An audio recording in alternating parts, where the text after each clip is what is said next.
ನರಸೀಪುರ ಮಾದೇವಪ್ಪ 6 ತಿಂಗಳಾಯ್ತು ಗೆದ್ದಿ ಖಾಲಿ ಹಾಕಿಲ್ಲ. ಜನಗಳು ಹೆಂಗಸರುಗಳು ಲೇಡೀಸ್ಗಳು 2000 ಬತ್ತೆ ಅನ್ಬಿಟ್ಟು ಓಟ್ ಹಾಕಿ ಗೆಲ್ಸ್ಬಿಟ್ರು. ಮಾತ್ರ ಎತ್ತು ಅಂದ್ರೆ ಅವ್ನ ಮಗ ಬತ್ತೇನೆ, ಮಗ ಎಲೆಕ್ಟೆಡ್ ಬಾಡಿಯ ನರಸೀಪುರ ಮಾದೇವಪ್ಪ ಬನ್ನೂರಿಗೆ ಖಾಲಿ ಹಾಕಿಲ್ಲ.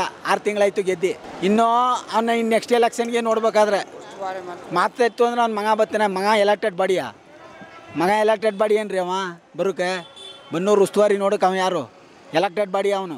ನಾವು ಗೆಲ್ಸಿರ್ದು ಯಾರನ್ನ ಮಾದೇವಪ್ಪನ ಬಂದು ನೋಡ್ಬೇಕಾಗಿರೋದು. ಅವನು ಮಿನಿಸ್ಟ್ರ್ ಆಗ್ಬಿಟ್ರೆ ಅವನೊಬ್ಬ ಇಡೀ ಕರ್ನಾಟಕ ಸುತ್ತೇ ಇದನ್ನು ದಿನ ಎಲ್ಲಿ ಬರ್ತದೆ ಅಲ್ಲಿ ಕೂತಿರ್ತಾರೆ ಅಷ್ಟೇ. ಬರಬೇಕು ಕ್ಷೇತ್ರ ಗೆಲ್ಸಿರೋದಕ್ಕೆ ಅವ ಡೆಲ್ಲಿ ಕರ್ನಾಟಕಕ್ಕೆ ಹೋಗಿ ವಿಧಾನಸೌಧದಲ್ಲಿ ಕೂತಿರೋದು. ಕೈ ಮುಖ ಬಂದರು ಜನಗಳು ಹೆಂಗಸ್ರುಗಳು ಲೇಡೀಸ್ಗಳು 2000 ಬತ್ತೆ ಅಂದ್ಬಿಟ್ಟು ಓಟ್ ಹಾಕಿ ಗೆಲ್ಸ್ಬಿಟ್ರು. ಎಫೆಕ್ಟ್ ಆಯ್ತಿರೋದು ಸಾರ್ವಜನಿಕರಿಗೆ ಹೊರತು ಅವ್ರಿಗೇನು ಆಯ್ತಲ್ಲ. ಮುಂದಕ್ಕೆ ನೋಡಿ 18% ಸೆಸ್ಸಿತ್ತು ಮನೆ ಕಂದಾಯ, ಈಗ 28% ಮಾಡವ್ರೆ. ಒಂದು 30-40 ಮನೆ ಕಟ್ತೀನಿ ದುಡ್ಡು ಅಂದರೆ 1,500 ರೂಪಾಯಿಂದ 2,000 ರೂಪಾಯಿ ಆಗುತ್ತೆ ಕಂದಾಯ. ಮುಂದೆ ಅನುಭವಿಸ್ತಾರೆ ಜನ, ಏನು ಮಾಡೋಕ್ಕಾಗಿಲ್ಲ. ಇದು ಕೊಟ್ಟಿರೋದಕ್ಕೆ ಜನ ಮುಂದೆ ಅನುಭವಿಸ್ತಾರೆ.